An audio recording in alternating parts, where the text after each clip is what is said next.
Minnesota Real Estate Fair Housing Questions. Question 1. In appraisal, what does highest and best use require for Parker and Blaine involving a newly built townhouse priced at $395,500? Option A. A use that is legally permissible, physically possible, financially feasible, and maximally productive. Option B. The use that produces the highest commission. Option C. The use preferred by the current tenant only. Option D. The use with the lowest property tax bill. The correct answer is option A. A use that is legally permissible, physically possible, financially feasible, and maximally productive. Highest and best use considers legal, physical, financial, and productivity tests. Commission, tenant preference, and tax savings alone do not determine highest and best use. The concept focuses on the most supportable use of the property as real estate. Question 2. A mortgage contains a clause allowing the lender to call the full balance due after default. What clause is this for Schuyler and Egan involving a newly built townhouse priced at $434,000? Option A. Habendum clause. Option B. Acceleration clause. Option C. Quiet enjoyment clause. Option D. Substitution clause in appraisal. The correct answer is option B. Acceleration clause. An acceleration clause allows the lender to demand the entire debt after default. A habendum clause is associated with deeds, quiet enjoyment appears in leases, and substitution in appraisal is a valuation principle. The trigger is borrower default. Question 3. A Mankato salesperson wants to place personal money in the broker trust account to save for taxes. Why is that improper? Option A. Personal funds must always be kept in the listing broker's trust account. Option B. Salespersons may use trust accounts as savings accounts with broker consent. Option C. Trust accounts may contain only trust funds except limited identified funds for service charges or minimum balance requirements. Option D. Commingling is allowed when the amount is less than 1 month's rent. The correct answer is option C. Trust accounts may contain only trust funds except limited identified funds for service charges or minimum balance requirements. Trust accounts are for trust funds, with only limited identified personal funds allowed for service charges or minimum balance requirements. Using the account as a personal savings account would commingle funds. Broker consent or a small amount does not change the commingling rule. Question 4. An older commercial building in St. Paul may contain asbestos insulation. What should the licensee avoid doing? Option A. Recommending qualified inspection or environmental advice. Option B. Disclosing known material facts. Option C. Using written reports from qualified professionals. Option D. Giving a technical safety opinion beyond the licensee's expertise. The correct answer is option D. Giving a technical safety opinion beyond the licensee's expertise. Asbestos concerns should be handled with qualified inspection and proper disclosure of known material facts. A licensee should avoid technical safety opinions outside the real estate role. Professional reports and disclosure are safer than speculation.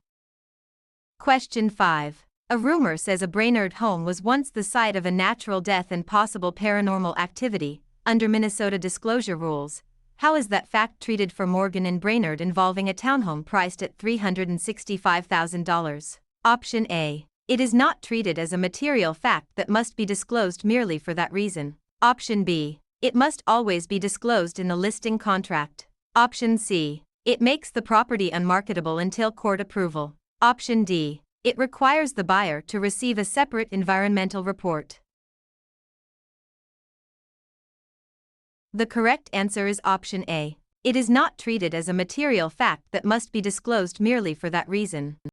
Minnesota law states that certain stigmatizing facts, such as suicide, natural death, or perceived paranormal activity, are not material facts requiring disclosure merely because they occurred. That does not change the duty to disclose physical defects or other material facts. Listing contracts, court approval, and environmental reports address different issues.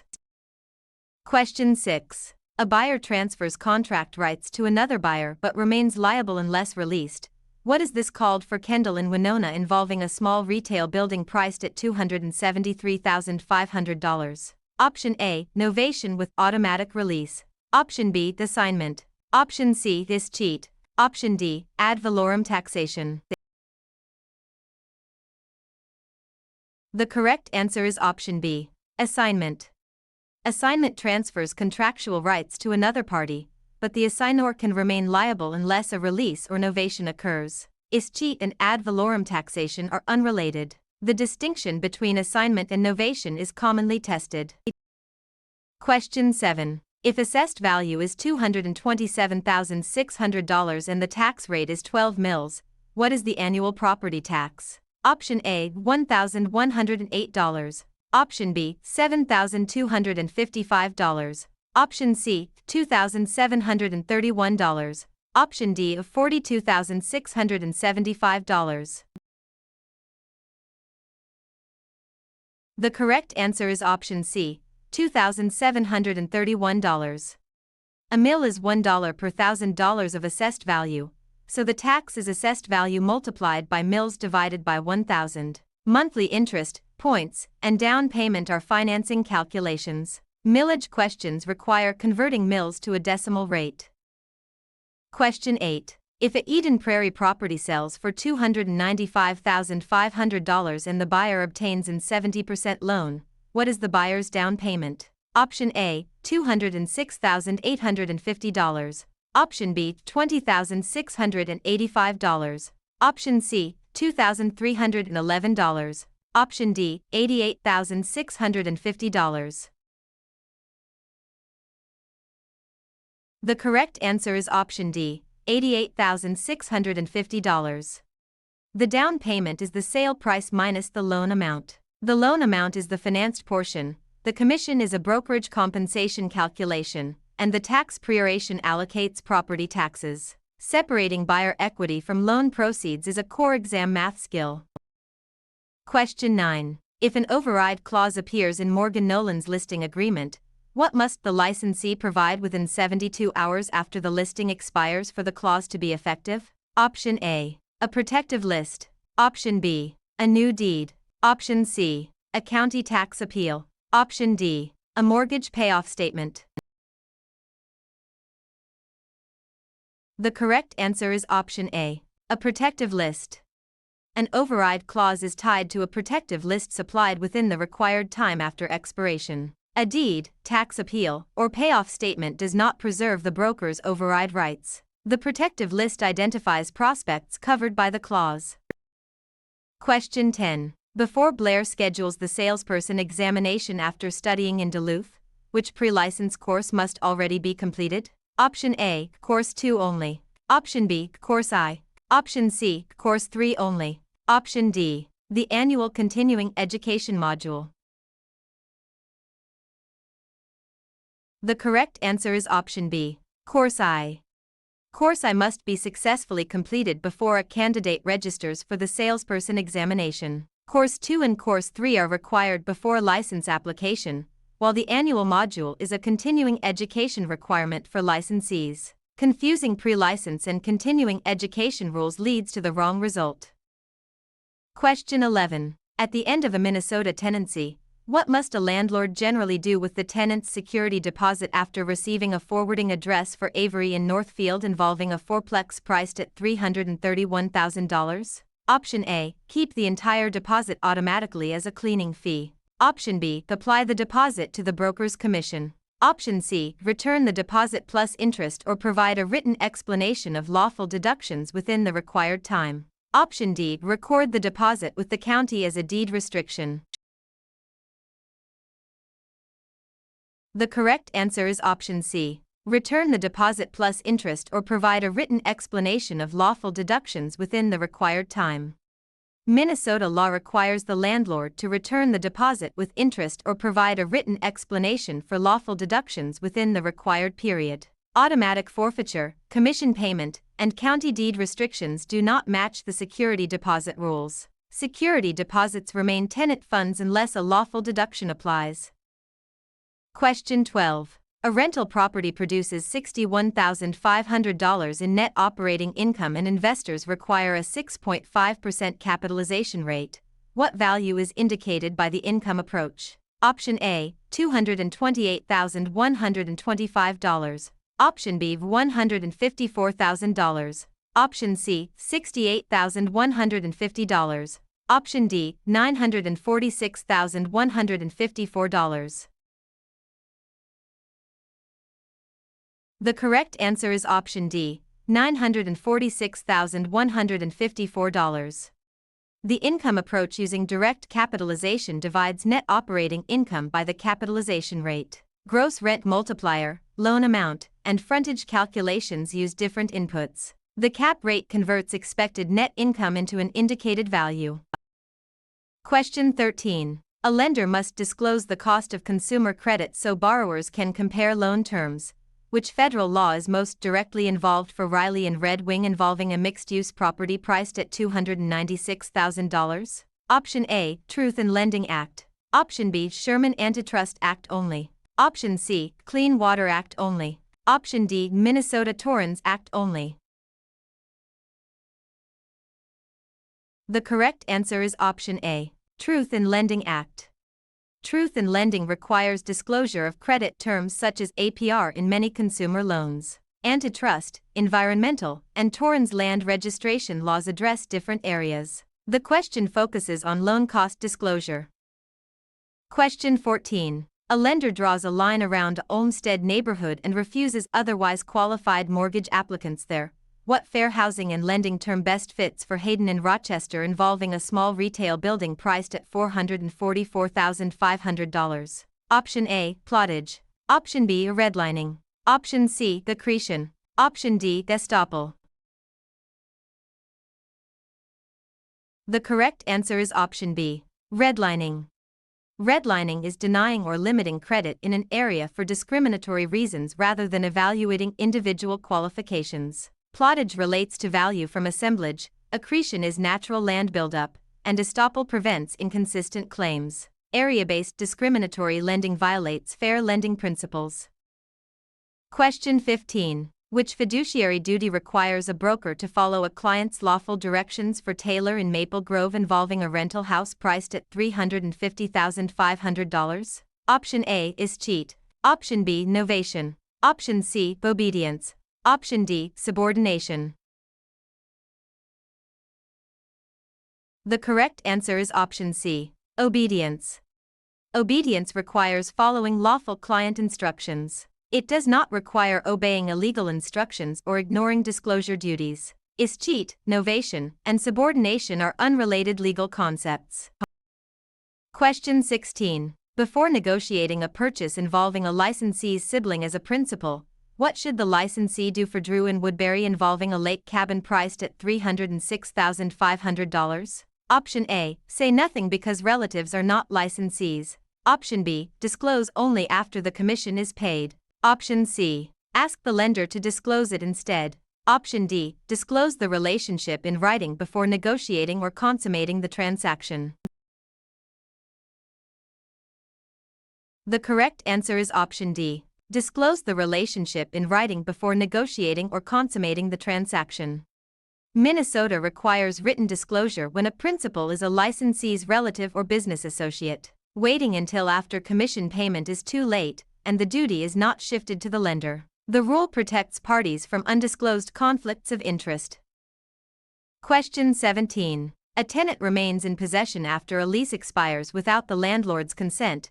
What is the tenant's status for Harper in Moorhead involving a duplex priced at $265,000? Option A, tenant at sufferance. Option B, remainderman. Option C, joint tenant. Option D, dominant tenant. The correct answer is option A, tenant at sufferance. A tenant at sufferance is a holdover who originally had lawful possession but stays without consent after the right ends. A remainderman holds a future interest, a joint tenant is a co-owner, and dominant tenant is not the standard term. The holdover fact controls. Question 18. If Casey passes the salesperson examination on a spring test date, how long does the candidate generally have to apply for the license before retaking the exam is required for Casey in Stillwater involving a condominium unit priced at $433,500? Option A, 30 days from passing the examination. Option B, 1 year from passing the examination. Option C. 3 years from passing the examination. Option D. Until the next broker renewal cycle only. The correct answer is option B. 1 year from passing the examination. Minnesota guidance states that the salesperson license application must be made within 1 year after passing the examination. Shorter periods such as 30 days are too restrictive, and longer periods ignore the retake requirement. The broker renewal cycle does not control the candidate's examination validity period. Question 19. A broker closes an existing trust account without notice. Why is that a problem under Minnesota trust account rules for Schuyler and Egan involving a newly built townhouse priced at $215,000? Option A. Trust accounts may never be changed under any circumstances. Option B. Only buyers can close brokerage trust accounts. Option C. A broker or closing agent must give written notice to the commissioner before closing an existing trust account. Option D. Trust accounts are optional for earnest money. The correct answer is option C. A broker or closing agent must give written notice to the commissioner before closing an existing trust account. Minnesota rules require notice of trust account status changes and written notice before closing an existing account. This does not mean accounts can never change, but they must be properly reported. Buyers do not control brokerage trust accounts, and trust accounts are not optional when trust funds must be held. Question 20. A pooled interest-bearing trust account earns interest on client funds, unless otherwise agreed, where is the interest generally paid under Minnesota rules for Harper and Moorhead involving a duplex priced at $426,000? Option A. To the salesperson as a bonus. Option B. To the listing client automatically. Option C. To the county assessor's operating budget. Option D. To the Minnesota Housing Finance Agency for the Housing Trust Fund account. The correct answer is option D. To the Minnesota Housing Finance Agency for the Housing Trust Fund account. Minnesota rules direct interest from pooled trust accounts, less reasonable costs, to the Minnesota Housing Finance Agency for the Housing Trust Fund account unless the parties specify otherwise. The salesperson, listing client, and county assessor are not the default recipients. Trust account interest is regulated separately from commission. Question 21. A utility company has the right to run power lines across a St. Paul parcel. Which property right is usually involved for Sawyer in St. Paul involving a duplex priced at $212,000? Option A. Easement in gross. Option B. The state for years. Option C. Divulsion. Option D. A remainder interest. The correct answer is option A. Easement in gross. A utility easement often benefits a company rather than a neighboring parcel, making it an easement in gross. An estate for years is a leasehold, a avulsion is sudden land change, and a remainder follows a life estate. The utilities right is a non-possessory use right.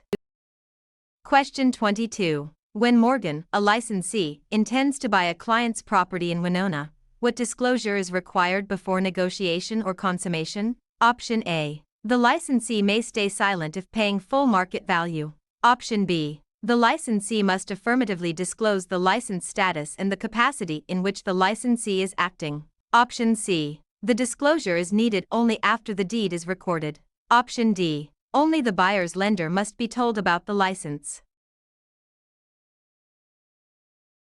The correct answer is option B. The licensee must affirmatively disclose the license status and the capacity in which the licensee is acting. A Minnesota licensee who acquires or intends to acquire an interest in real property must disclose the license status and capacity before negotiation or consummation. Paying market value does not remove the conflict risk, and post-recording disclosure would be too late. Lender-only notice does not satisfy disclosure to the property owner. Question 23. If one broker represents both Quinn Nguyen and Schuyler Patel in a residential transaction, what must occur before the broker acts as a dual agent? Option A. Only the seller must consent because the seller listed the property. Option B. The broker may proceed without consent if the commission is reduced. Option C. All parties must give informed consent to the dual agency relationship. Option D. Consent is unnecessary if two different salespersons are involved. The correct answer is option C. All parties must give informed consent to the dual agency relationship. Dual agency requires informed consent from the parties because the broker owes duties to both sides and cannot advocate exclusively for either one. A lower commission does not remove the conflict, and two salespersons licensed to the same broker can still create dual agency. Seller-only consent is not enough. Question 24. A contract substitutes a new party and releases the original party from liability.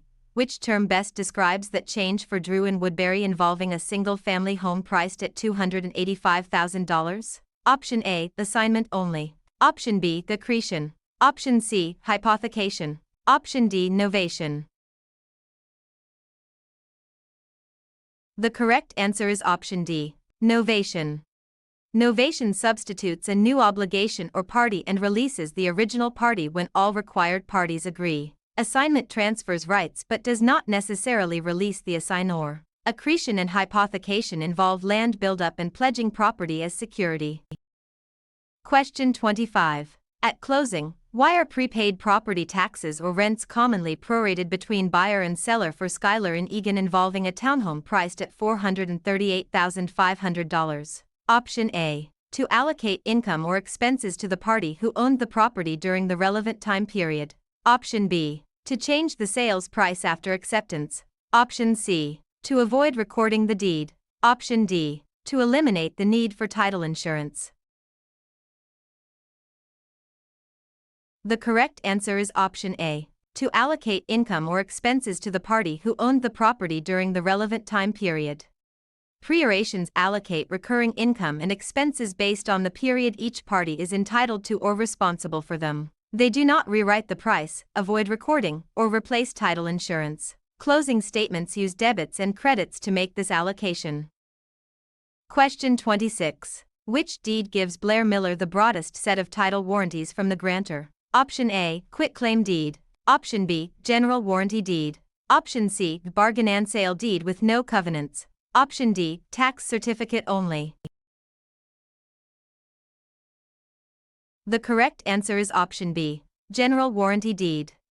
A general warranty deed provides the strongest customary covenants of title from the grantor. A quitclaim deed conveys whatever interest the grantor has without warranties. A bargain and sale deed without covenants and a tax certificate provide less assurance than a general warranty deed. Question 27. Why should a purchase agreement for a farm parcel in Bloomington be in writing and signed by the party to be charged for Blair in Bloomington involving a farm parcel priced at $241,000? Option A. All oral contracts are criminal offenses. Option B. Only lenders may sign real estate contracts. Option C. The statute of frauds requires most real estate sale contracts to be in writing to be enforceable. Option D. A deed is unnecessary if the parties shake hands. The correct answer is option C. The statute of frauds requires most real estate sale contracts to be in writing to be enforceable. The statute of frauds generally requires contracts for the sale of real property to be in writing and signed by the party to be charged. Oral agreements may fail enforceability even if the parties intended a deal. Lender-only signatures and handshake transfers do not replace the required written contract and later conveyance documents. Question 28. An advertisement says a newly built townhouse is available only for adults with no children. What is the main fair housing concern for Parker and Blaine involving a newly built townhouse priced at $442,000? Option A. The ad forgot to mention the roof age. Option B. The ad uses a list price instead of an appraised value. Option C. The ad includes the city name. Option D. The statement indicates a preference or limitation based on familial status.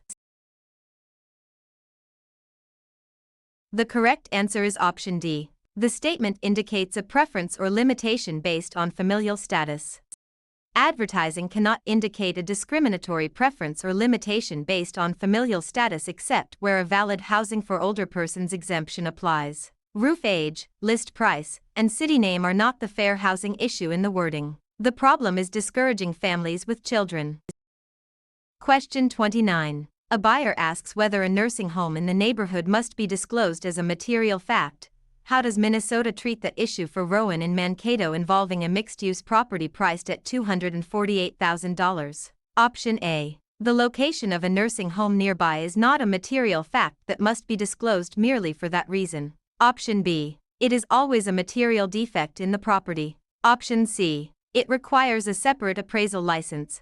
Option D. It makes the deed void.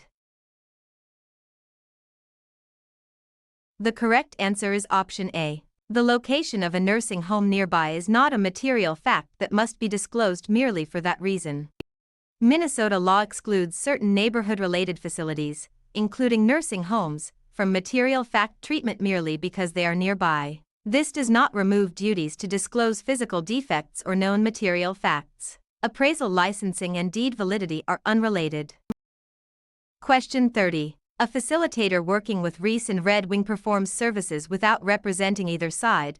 Which fiduciary duty generally remains unless expanded by written agreement? Option A. Loyalty to the seller only. Option B. Confidentiality. Option C. Obedience to the buyer's investment goals. Option D. Advocacy for the party paying the commission. The correct answer is option B. Confidentiality. A facilitator does not act in a fiduciary capacity as a buyer's broker, seller's broker, or dual agent, but confidentiality remains a duty unless the relationship is expanded by written agreement. Loyalty, obedience, and advocacy belong to agency representation, not ordinary facilitator status. Commission payment does not create fiduciary representation by itself.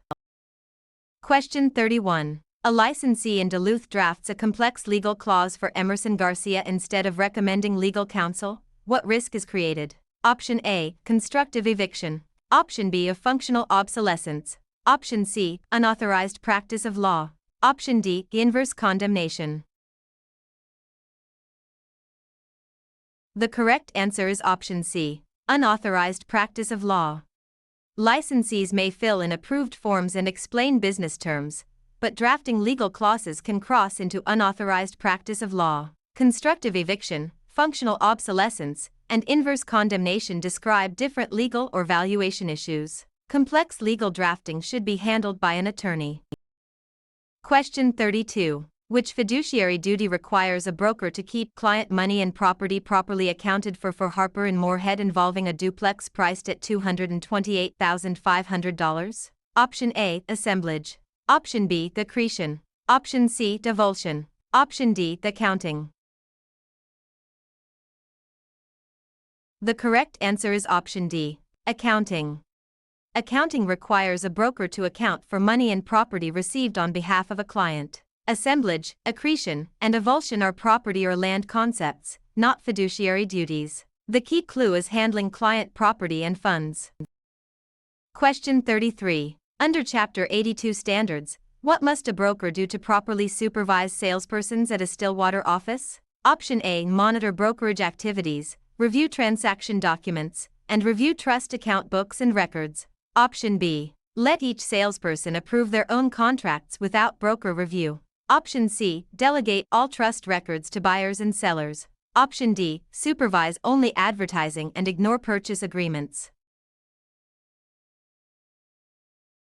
The correct answer is option A. Monitor brokerage activities, review transaction documents, and review trust account books and records. Broker supervision includes ongoing monitoring of salespersons, transaction documents, and trust account records. Salespersons do not self-supervise, and clients are not responsible for brokerage trust accounting. Limiting supervision to advertising would miss major broker responsibilities. Question 34. A Minnesota salesperson renewal fee includes a contribution to which fund for Cameron in St. Cloud involving a rental house priced at $311,000? Option A. Federal Flood Insurance Reserve. Option B. Real Estate Education, Research and Recovery Fund. Option C. County Recording Technology Fund only. Option D. Private MLS Scholarship Account. The correct answer is option B. Real Estate Education, Research and Recovery Fund. Minnesota salesperson license fees include an amount for the Real Estate Education, Research and Recovery Fund. Flood insurance reserves, county recording funds, and private MLS accounts are unrelated. The fund is part of the state licensing fee structure. Question 35. A listing agreement for a Woodbury seller is missing a definite end date. Why is that a licensing problem? Option A. Listing agreements are valid only if they renew forever. Option B. Expiration dates are allowed only in commercial leases. Option C. Minnesota listing agreements must include a definite expiration date. Option D. The county recorder assigns the expiration date after closing. The correct answer is option C. Minnesota listing agreements must include a definite expiration date. Minnesota listing agreements must be written and include a definite expiration date. Automatic indefinite listings create consumer protection concerns and do not meet the required content rules. County recorders do not supply listing agreement expiration dates. Question 36. A seller says the basement is perfectly dry despite knowing of repeated water intrusion.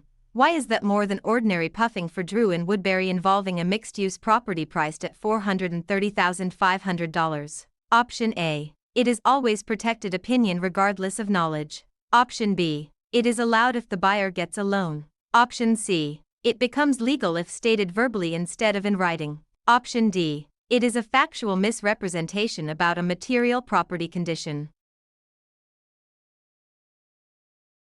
The correct answer is option D. It is a factual misrepresentation about a material property condition.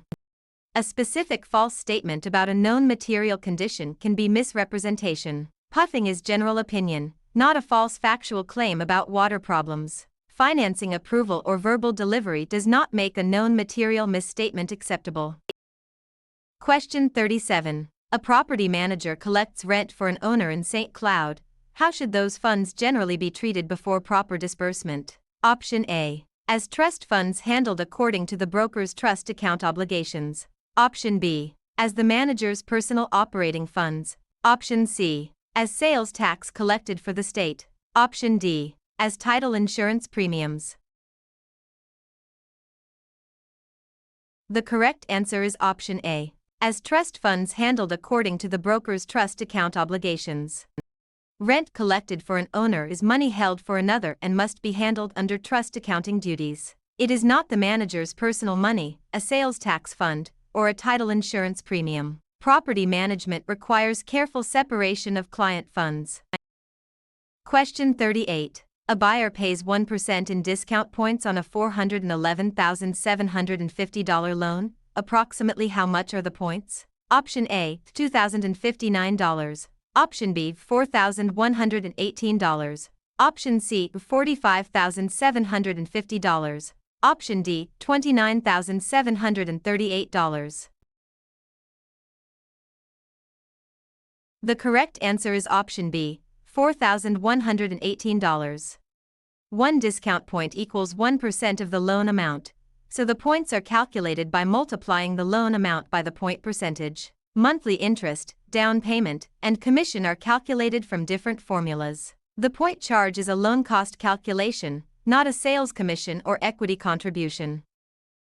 Question 39. Two investors own a Brainerd duplex with unequal shares and no survivorship language. Which ownership form is most likely for Morgan and Brainerd involving a townhome priced at $278,500? Option A, tenancy by the entirety. Option B, severalty. Option C, tenancy in common. Option D, life tenancy only. The correct answer is option C, tenancy in common. Tenancy in common allows unequal ownership shares and has no automatic right of survivorship. Severalty means one owner, and a life tenancy is measured by a life. Tenancy by the entirety is a special marital form not described by unequal investor shares. Question 40. Under federal fair housing law, which group is a protected class in the sale or rental of housing for Cameron in St. Cloud involving a fourplex priced at $415,000? Option A, credit score above 700. Option B, preference for lakefront homes. Option C, employment in real estate sales. Option D, familial status. The correct answer is option D, familial status. Familial status is a protected class under federal fair housing law. Credit score, housing preferences, and occupation in real estate are not protected classes by themselves. Housing decisions must avoid discrimination based on protected characteristics. Question 41. Under Minnesota law, which statute is the primary source for real estate broker and salesperson regulation for Drew in Woodbury involving a single-family home priced at $353,500? Option A, Minnesota Statutes Chapter 82. Option B, Minnesota Statutes Chapter 287 only. Option C, the Federal Internal Revenue Code only. Option D, a local MLS policy manual only. The correct answer is option A, Minnesota Statutes Chapter 82. Chapter 82 governs real estate brokers and salespersons in Minnesota. Chapter 287 covers deed tax and mortgage registry tax topics, and federal tax law or MLS policies do not replace state licensing law. Exam questions often test which authority controls licensing conduct. Question 42. A Winona buyer's loan has small monthly payments but one large final payment. What is that final payment called for Kendall in Winona involving a small retail building priced at $242,000? Option A, proration credit. Option B, a balloon payment. Option C, replacement reserve. Option D, equity dividend. The correct answer is option B, balloon payment. A balloon payment is a large unpaid balance due at the end of a loan term. A proration credit divides expenses at closing, a replacement reserve funds future repairs, and an equity dividend is an investment return measure. The structure described is a financing feature. Question 43. If annual property taxes of $3,300 are prorated to the seller for 149 days on a 365-day basis, approximately what amount is charged to the seller? Option A, $11,028. Option B, $4,010. Option C, $1,347. Option D, $735. The correct answer is option C, $1,347. Tax proration divides the annual tax by 365 and multiplies by the number of seller days. Commission, discount points, and monthly interest are unrelated calculations. Proration allocates an annual expense fairly between buyer and seller at closing. Question 44. Which Minnesota tax is generally associated with recording a mortgage that secures debt on real property for Skylar in Eagan involving a newly built townhouse priced at $444,000? Option A, personal income withholding tax. Option B, sales tax on furniture. Option C, special assessment appeal fee. Option D, mortgage registry tax. The correct answer is option D, mortgage registry tax. Mortgage registry tax is tied to the recording of a mortgage securing debt. Personal income withholding, furniture sales tax, and assessment appeals are different issues. The exam often distinguishes mortgage registry tax from deed tax. Question 45. For a pre-1978 residential property, what federal disclosure issue should a licensee remember for Emerson in Duluth involving a farm parcel priced at $337,500? Option A, lead-based paint disclosure requirements may apply before the buyer or tenant is obligated. Option B, the property can never be sold. Option C, only commercial buyers receive the pamphlet. Option D, lead disclosure replaces all agency disclosure. The correct answer is option A. Lead-based paint disclosure requirements may apply before the buyer or tenant is obligated. Federal lead-based paint rules apply to many pre-1978 residential transactions and require disclosure before the buyer or tenant is obligated. The rules do not ban every sale or limit disclosure to commercial buyers. Lead disclosure is separate from agency disclosure and material fact duties. Question 46. A lender offers Casey Garcia a mortgage whose interest rate can change based on an index after an initial period. What type of loan is this? Option A, package mortgage only. Option B, adjustable rate mortgage.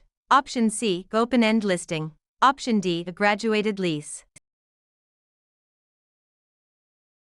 The correct answer is option B, adjustable rate mortgage.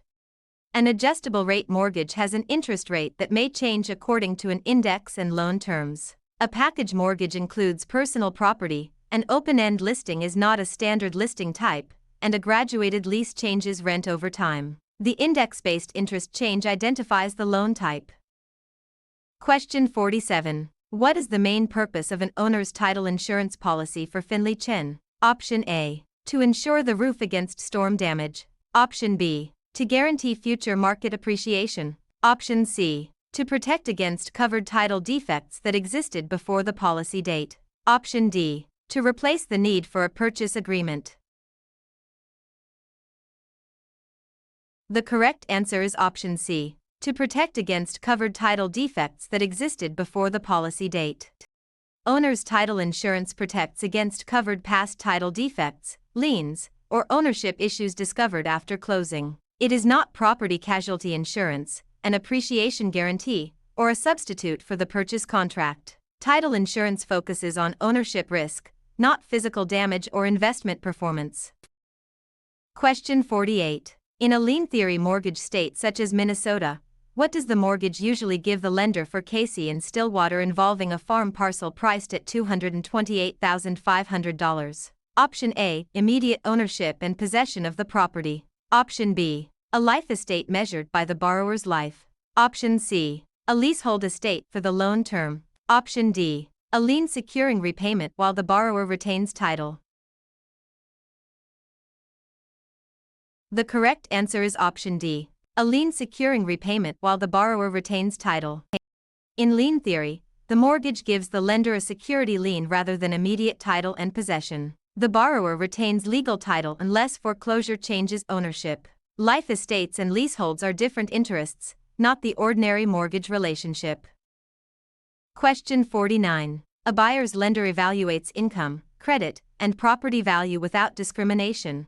Which law commonly governs equal access to credit for Kendall and Winona involving a small retail building priced at $389,500? Option A. Equal Credit Opportunity Act. Option B. Statute of Frauds. Option C. Truth in Zoning Act. Option D. Rule against perpetuities only.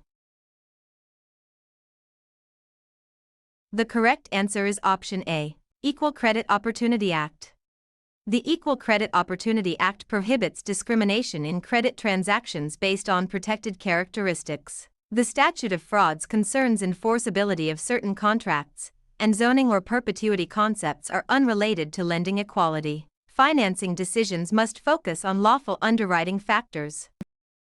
Question 50. In a gross lease for a Winona office, which cost structure is most typical? Option A. The tenant pays all property taxes, insurance, and maintenance separately. Option B. The landlord pays most property operating expenses from the rent received. Option C. The tenant receives title at the end of the lease. Option D. The rent is based only on retail sales volume. The correct answer is option B. The landlord pays most property operating expenses from the rent received.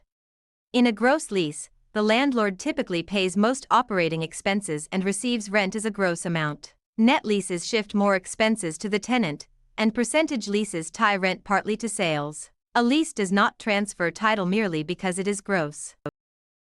Question 51. Wetlands are suspected on a vacant Hennepin County parcel. What should a licensee recommend before development assumptions are made for Jordan in Edina involving a mixed-use property priced at $291,500? Option A. Assume all wetlands can be filled without approval. Option B. Use only the buyer's preferred building sketch. Option C. Obtain qualified advice about wetland restrictions and permitting. Option D. Ignore wetlands because they affect only personal property. The correct answer is option C. Obtain qualified advice about wetland restrictions and permitting. Wetland restrictions can limit development and require permits or expert review. Assuming fill is allowed or relying only on a sketch creates risk. Wetlands are real property and land use issues, not merely personal property concerns. Question 52. Which event usually allows trust funds in a Minnesota real estate transaction to be disbursed for Riley and Red Wing involving a lake cabin priced at $207,500? Option A. A verbal request from one salesperson. Option B. A social media announcement that the deal is done. Option C. The buyers hope to renegotiate after closing. Option D. Closing of the transaction, written agreement of the parties, statutory affidavit, or court order. The correct answer is option D. Closing of the transaction, written agreement of the parties, statutory affidavit, or court order. Trust funds may be disbursed only under recognized authority such as closing, written agreement, applicable statutory affidavit, or court order. A verbal request or social media post does not provide the necessary authority. A buyer's later wish to renegotiate is not a trust fund disbursement event. Question 53. A retail tenant pays base rent plus a percentage of monthly sales. What lease type is described for Skylar in Egan involving a townhome priced at $303,500? Option A, percentage lease. Option B, ground lease only. Option C, graduated deed. Option D, quitclaim lease. The correct answer is option A, percentage lease.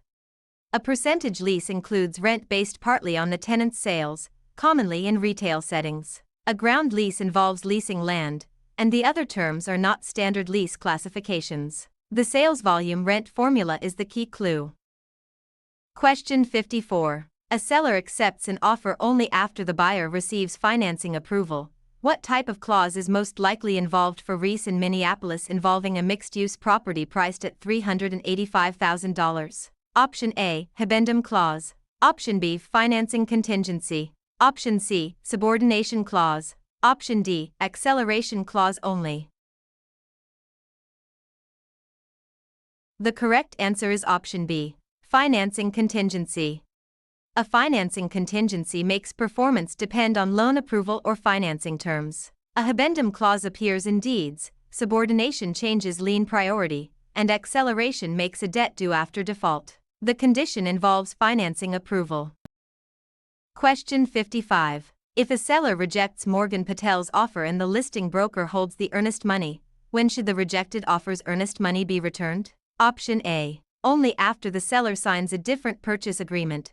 Option B, at the end of the listing period. Option C, no later than the next business day after rejection. Option D, after the broker deducts marketing expenses.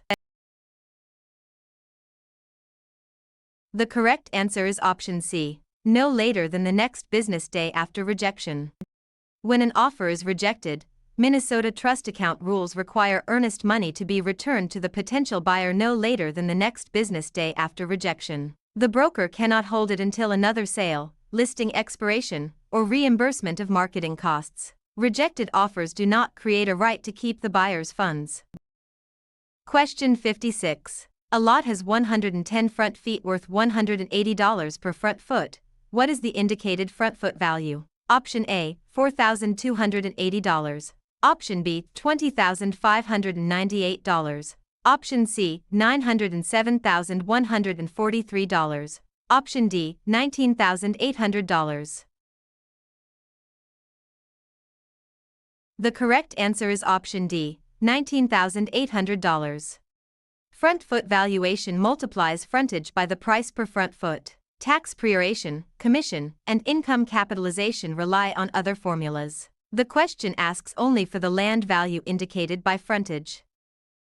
Question 57. Under the Minnesota Human Rights Act, which protected basis expands beyond the traditional federal fair housing list for Hayden and Rochester involving a newly built townhouse priced at $448,000? Option A, status with regard to public assistance. Option B, preference for a short commute. Option C, owning two vehicles. Option D, having a fixed-rate mortgage.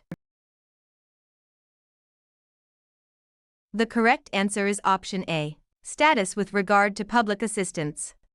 Minnesota housing and real property discrimination law includes status with regard to public assistance among protected bases. Commute preference, vehicle ownership, and mortgage type are not protected classes. State law can add protections beyond the federal baseline. Question 58. In a dual agency situation in St. Cloud, Why must the licensee avoid advocating exclusively for one party for Cameron in St. Cloud involving a fourplex priced at $259,000? Option A. The broker becomes a government mediator. Option B. The broker owes duties to both buyer and seller within the limits of dual agency. Option C. The buyer automatically becomes the broker's only client. Option D. The seller's broker relationship disappears at acceptance. The correct answer is option B. The broker owes duties to both buyer and seller within the limits of dual agency. Dual agency means the broker owes duties to both sides and must work within those limits. The broker is not converted into a government mediator, and neither party becomes the only client. Acceptance of an offer does not eliminate the agency relationship or the disclosure limits. Question 59. In Edina, a new applicant asks which combination best describes the salesperson licensing path in Minnesota for Jordan in Edina involving a lake cabin priced at $457,500. Option A. Be at least 21, complete only course I, and work independently after passing the exam. Option B. Complete continuing education before any pre-license education and apply directly without a broker. Option C. Be at least 18, complete courses 1, 2, and 3, pass the exam, associate with a broker, and receive Commerce Department approval. Option D. Pass only the national exam and begin practicing while the application is pending. The correct answer is option C. Be at least 18, complete courses 1, 2, and 3, pass the exam, associate with a broker, and receive Commerce Department approval. Minnesota salesperson licensing requires age eligibility, 3 30-hour pre-license courses, examination success, broker association, and approval by the Commerce Department. The other choices either remove required courses, allow independent practice, or treat a pending application as authority to act. Those alternatives do not satisfy the licensing sequence. Question 60. A deed gives Avery possession for life, then ownership passes to Taylor and Gwynn. What interest does Taylor and Gwynn hold before Avery's death? Option A. Leasehold estate. Option B. Easement in gross. Option C. Mortgage lien. Option D. A remainder interest. The correct answer is option D. Remainder interest. A remainder interest is a future interest that becomes possessory after a life estate ends. A leasehold is a tenant's possession, an easement in gross is a use right, and a mortgage lien secures debt. The buyer's right follows the life tenant's measuring life. Question 61. A residential buyer has not signed a representation contract. How should the licensee describe the buyer's status after agency disclosure for Avery in Northfield involving a fourplex priced at $250,000? Option A. The buyer is a customer unless and until a written representation contract is signed. Option B. The buyer is automatically a client forever. Option C. The buyer becomes the broker's employee. Option D. The buyer receives ownership rights in the brokerage. The correct answer is option A. The buyer is a customer unless and until a written representation contract is signed. Minnesota agency disclosure explains that a consumer is not represented until a written representation contract is signed. Customer status is different from client representation. Employment and ownership rights are not created by receiving agency disclosure. Question 62. Which lease gives a tenant possession for a fixed term that ends automatically on the stated expiration date for Taylor in Maple Grove involving a rental house priced at $396,000? Option A. Tenancy at sufferance. Option B. The state for years. Option C. Fee simple defeasible. Option D. Easement appurtenant. The correct answer is option B. Estate for years. An estate for years is a leasehold for a definite period and ends at the stated expiration. Tenancy at sufferance is holdover possession after lawful possession ends. Fee simple defeasible and easement appurtenant are not ordinary fixed-term leasehold estates. Question 63. A Moorhead salesperson asks whether Minnesota state law or a private study guide controls if they conflict. Which source governs? Option A. The private study guide controls if newer. Option B. A salesperson's office custom controls. Option C. Minnesota law governs the licensing issue. Option D. The buyer's preferred answer controls. The correct answer is option C. Minnesota law governs the licensing issue. Official guidance makes clear that Minnesota law governs licensing issues. Study guides and office customs are learning tools or business practices, not controlling law. A buyer's preference cannot override statutory requirements. Question 64. Why might Riley Miller use a quitclaim deed to clear a possible title issue? Option A. It guarantees the property is free of every lien. Option B. It creates a new mortgage automatically. Option C. It replaces the need for delivery and acceptance. Option D. It transfers whatever interest the grantor may have without making title warranties. The correct answer is option D. It transfers whatever interest the grantor may have without making title warranties. A quitclaim deed can release or transfer any interest the grantor may have, but it does not warrant title quality. It does not guarantee lien-free ownership or create a mortgage. Like other deeds, it still depends on proper execution, delivery, and acceptance. Question 65. A borrower gives a mortgage on a Egan property while retaining possession. What financing concept lets the borrower pledge the property without surrendering it? Option A. Hypothecation. Option B. Divulsion. Option C. Emblements. Option D. Accession. The correct answer is option A. Hypothecation. Hypothecation means pledging property as security for a debt while retaining possession. Avulsion and accession concern land or property changes, while emblements are crops. Mortgage lending commonly uses hypothecation. Question 66. While interviewing with two firms in Duluth, Blair asks how many Minnesota brokers may supervise the salesperson during the same period. Option A. 2 brokers if both brokers consent. Option B. 1 actively licensed broker. Option C. Any number of brokers if the salesperson discloses the arrangement. Option D. 1 broker for residential sales and a separate broker for leases. The correct answer is option B. 1 actively licensed broker. A salesperson in Minnesota is licensed to act on behalf of 1 broker during the same period. Consent or disclosure does not create authority to work under multiple brokers. Splitting residential and leasing work between brokers would still violate the Single Broker Association rule.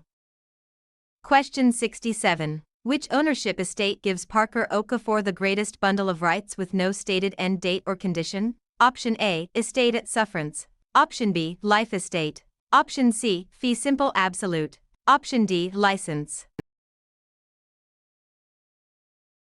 The correct answer is option C. Fee simple absolute. Fee simple absolute is the broadest ownership estate and can continue indefinitely. A life estate ends with a measuring life, an estate at sufferance arises from holdover possession, and a license is permission rather than an estate. The key phrase is ownership without a stated end date or condition. Question 68. A buried heating oil tank is discovered during inspection of a single-family home. Why is this important? Option A. They automatically convert the property to personal property. Option B. They prove the deed is forged. Option C. They eliminate all mortgage requirements. Option D. Underground storage tanks can create environmental and cleanup concerns that may affect value and use. The correct answer is option D. Underground storage tanks can create environmental and cleanup concerns that may affect value and use. Underground storage tanks may involve leaks, regulatory requirements, and cleanup costs, making them material environmental concerns. They do not convert real estate into personal property, prove deed fraud, or remove financing requirements. Environmental issues can affect value, marketability, and buyer decisions. Question 69. A salesperson tells owners in Northfield to sell quickly because people from a protected class are moving nearby. What prohibited practice does this describe for Avery in Northfield involving a duplex priced at $466,000? Option A. Blockbusting. Option B. Reconciliation. Option C. Hypothecation. Option D. Assemblage. The correct answer is option A. Blockbusting.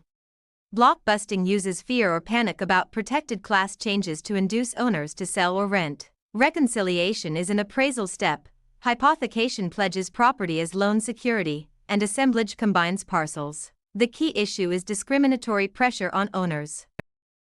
Question 70. For Cameron Peterson's first real estate job in St. Cloud, who submits the Minnesota salesperson license application after the applicant becomes associated with a broker? Option A. The applicant directly through a personal account only. Option B. The licensed real estate broker with whom the applicant is associated. Option C. The listing client from the applicant's first transaction. Option D. The county recorder in the county where the applicant lives.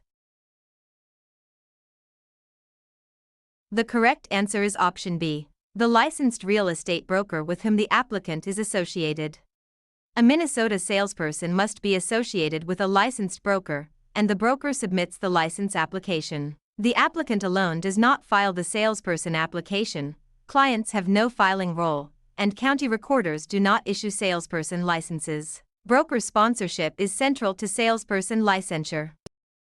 Question 71. If Drew fails to complete required continuing education by the renewal deadline, what license consequence can occur? Option A. The license automatically converts to a broker license. Option B. The license becomes a deed restriction. Option C. The license can become inactive. Option D. The license renews for free without further action. The correct answer is option C. The license can become inactive. Failure to complete continuing education before the deadline can cause a Minnesota real estate license to become inactive. It does not upgrade the license, affect title to property, or waive renewal obligations. Continuing education is a condition of maintaining active status. Question 72. A deed expressly creates survivorship between co-owners of a duplex. Which ownership feature is being emphasized for Harper and Moorhead involving a duplex priced at $414,000? Option A. No right to possess the property. Option B. A tenant's trade fixture right. Option C. A mortgagee's foreclosure priority. Option D. Right of survivorship in joint tenancy. The correct answer is option D. Right of survivorship in joint tenancy. Joint tenancy is associated with right of survivorship when properly created. Co-owners generally have possession rights, and trade fixtures concern tenants rather than co-owner succession. Mortgage priority is a lien issue, not survivorship ownership. Question 73. Which appraisal approach is usually most persuasive for a typical owner-occupied home in a subdivision with many recent comparable sales for Harper and Moorhead involving a rental house priced at $295,000? Option A. Sales comparison approach. Option B. Cost approach only. Option C. Income approach only. Option D. Front foot method only. The correct answer is option A. Sales comparison approach. The sales comparison approach is usually strongest when similar properties have sold recently in the same market. The cost approach can be useful for new or special purpose improvements, and the income approach is more relevant to income-producing property. Front foot analysis is a land valuation tool, not the main method for a typical home. Question 74. A landlord receives a forwarding address after a tenant leaves a Minnesota rental. What deadline is commonly tested for returning the deposit or giving a written explanation for Finley and Bemidji involving a condominium unit priced at $366,000? Option A. Within 1 year after the lease began. Option B. Within 21 days after the tenancy ends, assuming the forwarding address requirement is met. Option C. Only at the next property tax settlement. Option D. Whenever the landlord sells the building. The correct answer is option B. Within 21 days after the tenancy ends, assuming the forwarding address requirement is met. Minnesota landlord-tenant materials commonly test the 21-day security deposit return or explanation period after the tenancy ends and the forwarding address is provided. Waiting for a tax settlement, building sale, or 1-year mark does not match the standard rule. The landlord must account for the deposit promptly. Question 75. Which Minnesota tax is generally associated with recording a deed that conveys real property for Parker and Blaine involving a small retail building priced at $312,500? Option A, mortgage registry tax only. Option B, utility franchise fee. Option C, state deed tax. Option D, federal gift tax return fee. The correct answer is option C, state deed tax. Deed tax is generally associated with recording a deed conveying real property. Mortgage registry tax relates to mortgage debt, while utility franchise and federal gift tax issues are outside the ordinary deed recording charge. The transaction document determines which tax applies. Question 76. After passing the examination, Kendall wants to submit a Minnesota salesperson license application immediately. Which education requirement still must be met before applying for Kendall in Winona involving a newly built townhouse priced at $273,500? Option A. Only course I is ever required for the license. Option B. A broker's 30-hour course must replace course 3. Option C. No additional education is needed once the exam is passed. Option D. Courses 2 and 3 must be successfully completed if they have not already been completed. The correct answer is option D. Courses 2 and 3 must be successfully completed if they have not already been completed. Course I opens exam eligibility, but courses 2 and 3 must be completed before the salesperson license application. Passing the exam does not erase the remaining pre-license education requirement. The other options either omit required courses or invent a broker-only replacement course. Question 77. A buyer deposits earnest money with a broker in the form of a negotiable note rather than cash. What extra care is needed for Rowan in Mankato involving a mixed-use property priced at $349,500? Option A. The non-depositable item must be handled through authorized escrow with written authority and proper records.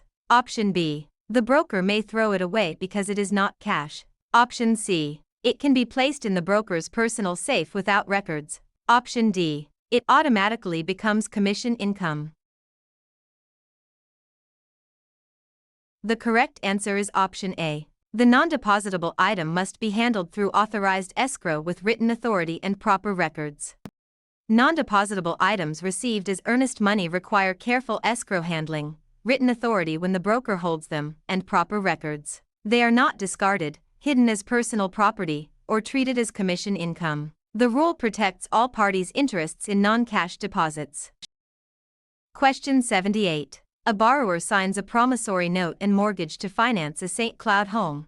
What does the note do for Cameron in St. Cloud involving a fourplex priced at $258,000? Option A. Transfers title to the lender at closing. Option B. Creates the borrower's personal promise to repay the debt.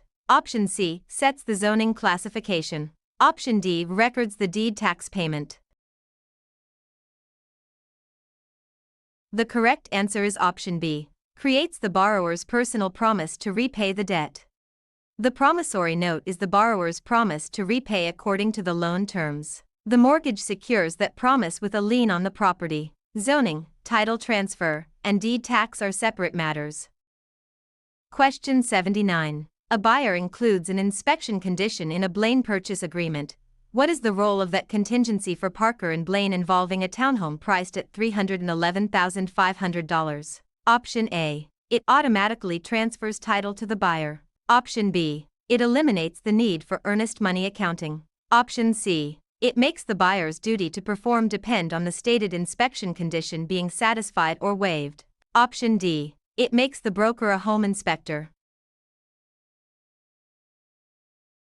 The correct answer is option C. It makes the buyer's duty to perform depend on the stated inspection condition being satisfied or waived. A contingency is a condition that must be satisfied, waived, or otherwise resolved for the contract obligations to proceed as written. It does not transfer title or remove trust accounting duties. The broker does not become the inspector merely because the contract contains an inspection contingency. Question 80. A listing contract says it may be cancelled only under certain stated conditions. Why does that matter for Sawyer in St. Paul involving a fourplex priced at $285,000? Option A. Cancellation terms are never allowed in listing agreements. Option B. Only the buyer may cancel a seller's listing. Option C. The broker can cancel only by recording a deed. Option D. Minnesota listing agreements must explain whether cancellation is allowed and the terms for cancellation. The correct answer is option D. Minnesota listing agreements must explain whether cancellation is allowed and the terms for cancellation. Minnesota listing agreements must include a clear statement explaining if the agreement may be cancelled and the cancellation terms. The issue is contract clarity, not deed recording or buyer control. Stated cancellation terms help prevent disputes. Question 81. A tenant with a disability asks for an assigned accessible parking space near the entrance. What fair housing concept is most directly involved for Kendall in Winona involving a townhome priced at $203,500? Option A. Reasonable accommodation. Option B. Adverse possession. Option C. Yield spread premium. Option D. Defeasance clause. The correct answer is option A. Reasonable accommodation. A reasonable accommodation is a change in rules, policies, or services that may be needed for a person with a disability to use and enjoy housing. Adverse possession concerns ownership claims, yield spread premiums concern loan compensation, and defeasance clauses concern loan satisfaction. The requested parking change involves access to housing. Question 82. A buyer representation agreement in Bemidji is best described as what type of document? Option A. A deed transferring title to the buyer. Option B. A written contract that creates agency representation for the buyer. Option C. A loan commitment from the lender. Option D. A property tax statement from the county. The correct answer is option B. A written contract that creates agency representation for the buyer. A buyer representation agreement is the written contract that creates buyer agency. It does not transfer title, approve financing, or state county taxes. Representation contracts define the broker-client relationship and compensation terms. Question 83. A Minnesota landlord withholds a deposit for faded paint caused by normal use. Why is that deduction questionable for Quinn in Eden Prairie involving a farm parcel priced at $326,000? Option A. Deposits may be withheld only for broker commissions. Option B. All paint changes are automatically tenant damage. Option C. Normal wear and tear is not a proper basis for withholding a security deposit. Option D. The tenant must buy the property to get the deposit back. The correct answer is option C. Normal wear and tear is not a proper basis for withholding a security deposit. Security deposit deductions are for items such as unpaid rent or damage beyond ordinary wear and tear. Normal fading from ordinary use is not the same as tenant-caused damage. Broker commissions and purchase rights are unrelated to residential deposit accounting. Question 84. A Harbor Realty branch office wants licensees to access current Minnesota statutes and rules electronically. Is electronic access acceptable for Casey and Stillwater involving a farm parcel priced at $247,000? Option A. No, only a paper binder signed by every buyer is allowed. Option B. Yes, but only if clients pay a records fee. Option C. No, statutes are never required in real estate offices. Option D. Yes, access to required statutes and rules may be made available electronically. The correct answer is option D. Yes, access to required statutes and rules may be made available electronically. Minnesota standards allow access to required statutes and rules through an electronic agent. A paper-only rule, client fee requirement, or no access approach misstates the standard. The point is that licensees must have current legal resources available. Question 85. A garage built on Morgan Kahn's land extends 2 feet over the boundary onto a neighbor's parcel. What issue is created? Option A. Encroachment. Option B. Hypothecation. Option C is subrogation. Option D. Reconciliation. The correct answer is option A. Encroachment. An encroachment occurs when an improvement physically intrudes onto another parcel. Hypothecation pledges property for debt. Subrogation substitutes one party's claim, and reconciliation is an appraisal conclusion step. The garage crossing the boundary is the key fact. Question 86. A buyer takes title while the seller's existing loan remains in place, but the buyer does not become personally liable to the lender. What phrase best describes this for Jordan and Adina involving a single-family home priced at $429,000? Option A. Assuming the mortgage with release. Option B. Taking subject to the mortgage. Option C. Creating a life estate. Option D. Recording a quitclaim covenant. The correct answer is option B. Taking subject to the mortgage. Taking subject to a mortgage means the property remains security for the debt, but the buyer does not personally promise the lender to pay. Assumption involves personal liability unless otherwise released. Life estates and quitclaim covenants are unrelated to this financing arrangement. Question 87. During negotiations in Rochester, Hayden Wilson changes the price and closing date in the seller's offer. What is the legal effect of that response? Option A. It is an acceptance because some terms stayed the same. Option B. It creates a lease instead of a purchase contract. Option C. It is a counteroffer that rejects the original offer and proposes new terms. Option D. It keeps the original offer open forever.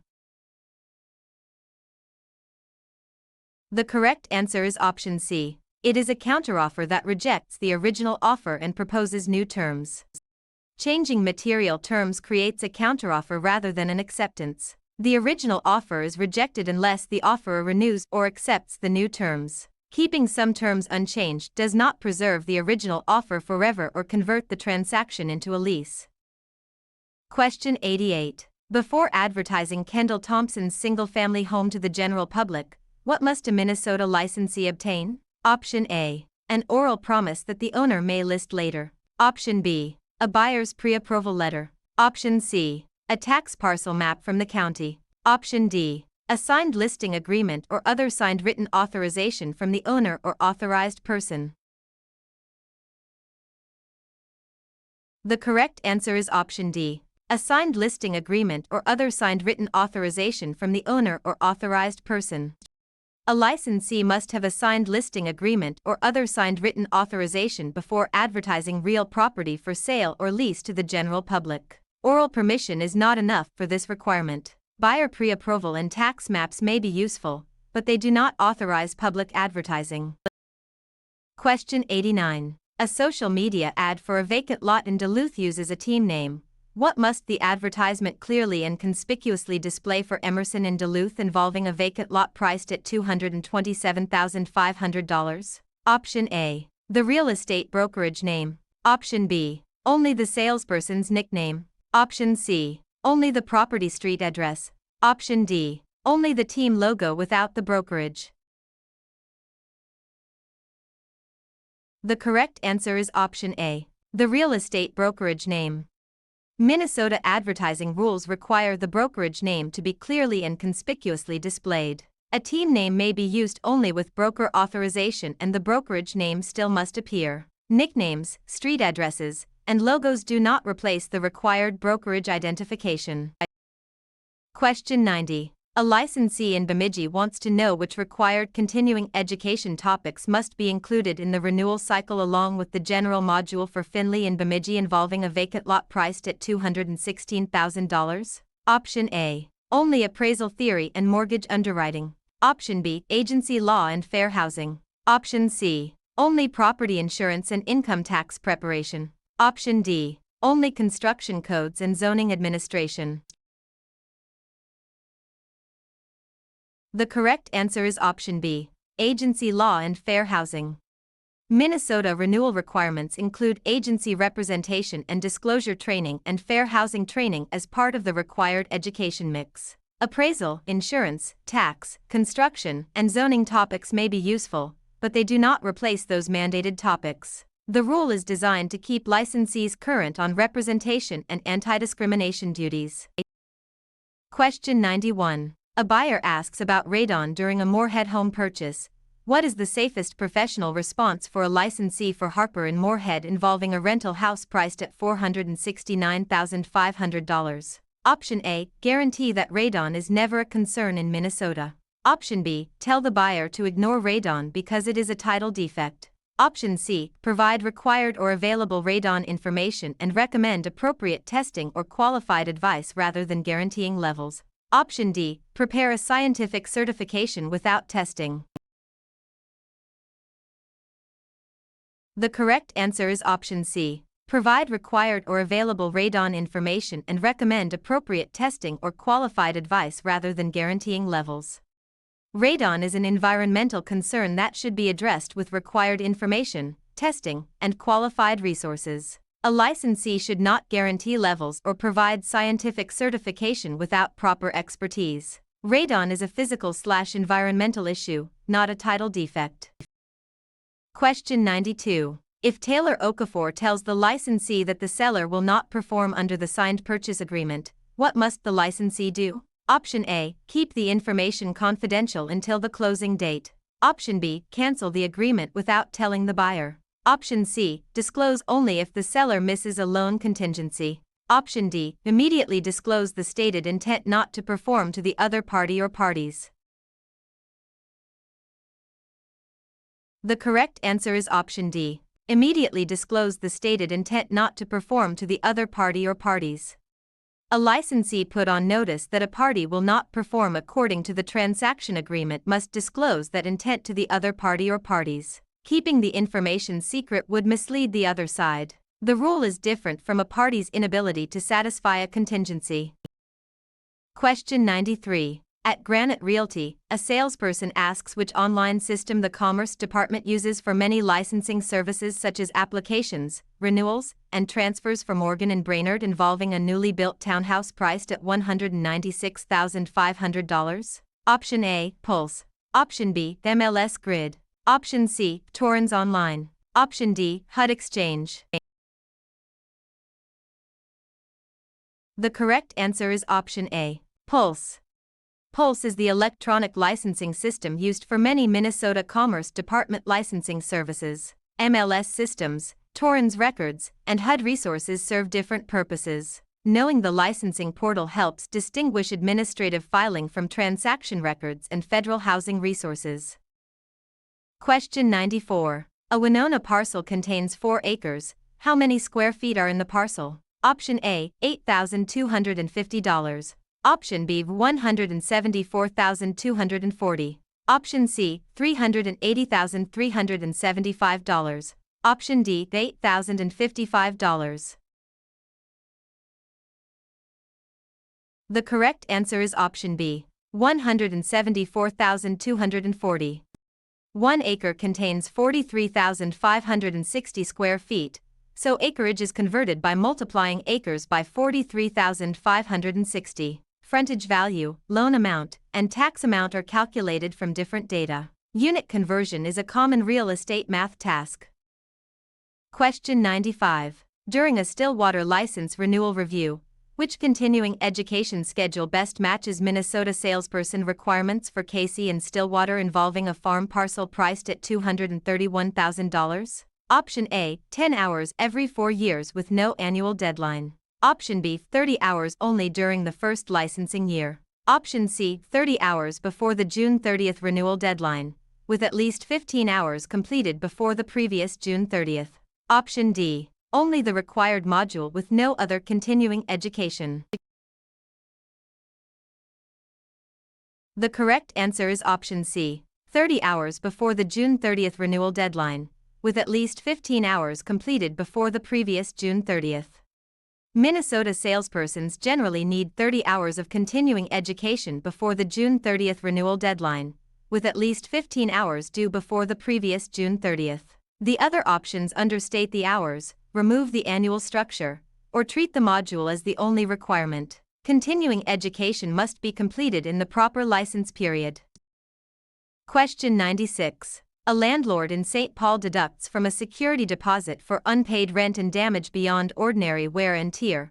What makes those deductions more defensible for Sawyer in St. Paul involving a fourplex priced at $297,500? Option A. They are based only on the landlord's dislike of the tenant. Option B. They include normal fading of paint from ordinary use. Option C. They are taken without notice because deposits are always non-refundable. Option D. They are tied to permitted reasons and supported by a written explanation. The correct answer is option D. They are tied to permitted reasons and supported by a written explanation. Minnesota security deposit deductions are generally tied to unpaid obligations or damage beyond ordinary wear and tear, with a written explanation when money is withheld. Personal dislike, normal wear, and treating every deposit as non-refundable are not defensible bases. Documentation is essential in landlord-tenant accounting. Question 97. Recording a deed for a townhome in Anoka County primarily gives what type of notice to the public? Option A, constructive notice. Option B, private notice only to the buyer's lender. Option C, a zoning variance. Option D, a guarantee of physical condition. The correct answer is option A, constructive notice. Recording places an instrument in the public records and gives constructive notice of the recorded interest. It does not create a zoning variance or guarantee the property's physical condition. The public records system protects priority and notice, not building quality. Question 98. A broker learns that a foundation defect could significantly affect Cameron Rivera's use of a fourplex in St. Cloud. What should the broker do? Option A, stay silent because the defect might reduce the seller's price. Option B, disclose the material fact to the prospective purchaser. Option C, disclose only after closing if the buyer complains. Option D, treat the defect as confidential even if it affects use and enjoyment. The correct answer is option B, disclose the material fact to the prospective purchaser. Known material facts that could adversely and significantly affect an ordinary buyer's use or enjoyment must be disclosed. Protecting a sale price does not excuse non-disclosure, and waiting until after closing defeats the purpose of the rule. Confidentiality does not cover facts that law requires to be disclosed. Question 99. Why would an appraiser rely heavily on the cost approach for a newly built vacant lot in Stillwater? Option A, it ignores land value completely. Option B, it is the only legal method for all residential property. Option C, replacement cost and depreciation can be estimated more reliably for new improvements. Option D, it values the property only by monthly rent. The correct answer is option C. Replacement cost and depreciation can be estimated more reliably for new improvements. The cost approach is useful for new construction because replacement cost and accrued depreciation can be estimated with less uncertainty. It still includes land value and is not the only legal method for every property. Monthly rent belongs to income analysis rather than cost analysis. Question 100. During a first substantive contact with a residential consumer in Duluth, what disclosure should the licensee provide? Option A, a final closing disclosure showing loan terms. Option B, a county tax statement for the current year. Option C, a deed prepared for recording. Option D, an agency disclosure form explaining available agency and facilitator relationships. The correct answer is option D, an agency disclosure form explaining available agency and facilitator relationships. Minnesota requires an agency disclosure form at the first substantive contact in residential transactions covered by the statute. The form explains representation choices and facilitator status before the consumer decides whether to enter a representation contract. Closing disclosures, tax statements, and deeds serve different functions later in the transaction.